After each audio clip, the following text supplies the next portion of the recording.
राम जी मेरे इष्ट हैं, लेकिन मेरा मन है कि मैं राम जी के साथ साथ माता जगदम्बा की आराधना करूं।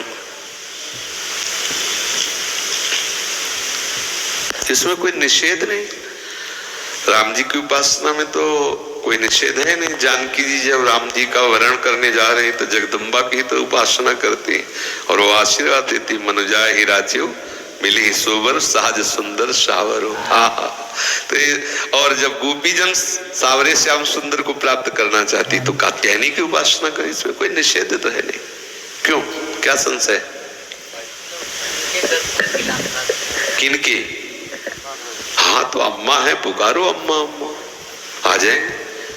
पाठ का मैं संकल्प भी ले चुका हूँ दुर्गा सब। वैसे संकल्प संकल्प से तो नहीं आने वाली।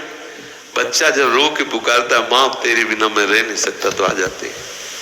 ये हम अपनी बात कह रहा हूँ। जब कभी एकांत में विकल हुए और जब कभी, क्योंकि उसी उपासना से आए ना, और जब कभी एकांत में विकल होकर के हम कभी दुर्गा देवी को कभी देवी नहीं माना, अपनी माँ माना है सदैव। हम जब कभी पुकारा है तो अम्बा ही कह के पुकारा, माँ बाप के। तो हमने दुलार देखा है, उसी समय देखा है माँ का चमत्कार देखा, उसी समय प्यार। अगर देवी को देवी मान के सिद्ध करना चाहे तो बड़े बड़ों के होश उड़ा देगी। अम्बा है। एक बार वो जो महर्षि महेश योगी है ना, पधार गए, हालैंड में रहते थे, तो उनके एक गुरु भाई थे छोटे, तो उन्होंने देवी को सिद्ध करने के लिए पूरी व्यवस्था की और अनुष्ठान किया। देवी के मंत्र का अनुष्ठान किया। मंत्र का अनुष्ठान पूर्ण होने के पहले परीक्षा होती है। तो एक एकांत पूरा महल, उसमें हर व्यवस्था उनकी थी।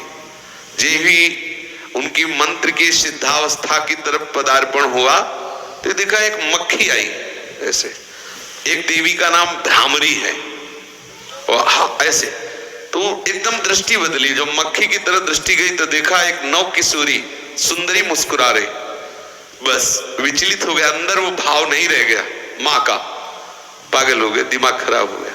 देवी को कोई सिद्ध करना चाहे, जैसे हनुमान जी है, आप सियाराम की भक्ति चाहो वो आपके बिल्कुल प्यार, अगर सोचे कोई हनुमान जी को सिद्ध कर ले तो निश्चित सब, हमने मतलब ये सब बातें देखी है, भ्रमण किए ना, तब सब ये देखा है। आप सियाराम का प्रेम चाहो तो हनुमान जी तुम्हारे बिल्कुल दाहिने खड़े, और अगर हनुमान जी को सिद्ध करना चाहो तो तुम्हारे होश उड़ जाएंगे, नाना याद आ जाएंगे, पक्का बात है। तो ऐसे ही देवी के दर्शन की लालसा हो और देवी को वात्सल्य भाव से पुकारा जाए, क्योंकि जगदम्बा है ना। निश्चित हमने ऐसे एक नहीं सैकड़ों बार ऐसे देखा है, माँ बिल्कुल साक्षात विराजमान है और एकदम बिगड़ी बात को एक मिनट में संभाल दिया ऐसा। तो अब हमें अभी परसों चिंतन हो रहा था कि देखो अपने अंशी के समीप भेज दिया। जितनी दैवी शक्तियां हैं ये सब हमारी लाडली जी के अंश है। लाडली जो सबकी अंशी है, रोज प्रमाण देखो मिल रहा है, तो अपनी अंशी श्री जी के चरणों में भेज दिया। हम कहीं दूसरी जगह नहीं, जो एक धारा निकल रही थी, जहां से धारा निकली उस धारा ने वही पहुंचा दिया, उसका नाम राधा है। जहां से धाराएं प्रकट हुई। तो देवी उपासना निंदनीय नहीं है, लेकिन निंदनीय भाव से उपासना निंदनीय। और बोले बकरा चढ़ाना और बोले शराब चढ़ाना फिर तुम्हारे नाश का कारण बनेगी भाई। और माँ है, माँ की गोदी में चरणारविंद में लेटो, देखो कितना उनका दुलार मिलता है। वो अपने आप सही मार्ग, वही समस्त सृष्टि की बुद्धि स्वरूपा है। अगर वो कृपा न करे तो कोई परमार्थ में चल ही न पावे। या देवी सर्वभूतेषु बुद्धि रूपेण संस्थिता नमस्तस्यै नमस्तस्यै नमस्तस्यै नमो नमः। इसलिए आप उपासना करिए, लेकिन संकल्प करके सिद्धि रूप नहीं, माँ रूप। मेरी माँ है, मैं अपनी माँ का चिंतन कर रहा हूँ, माँ का यश गा रहा हूँ, माँ की प्रसन्नता के लिए, ऐसा।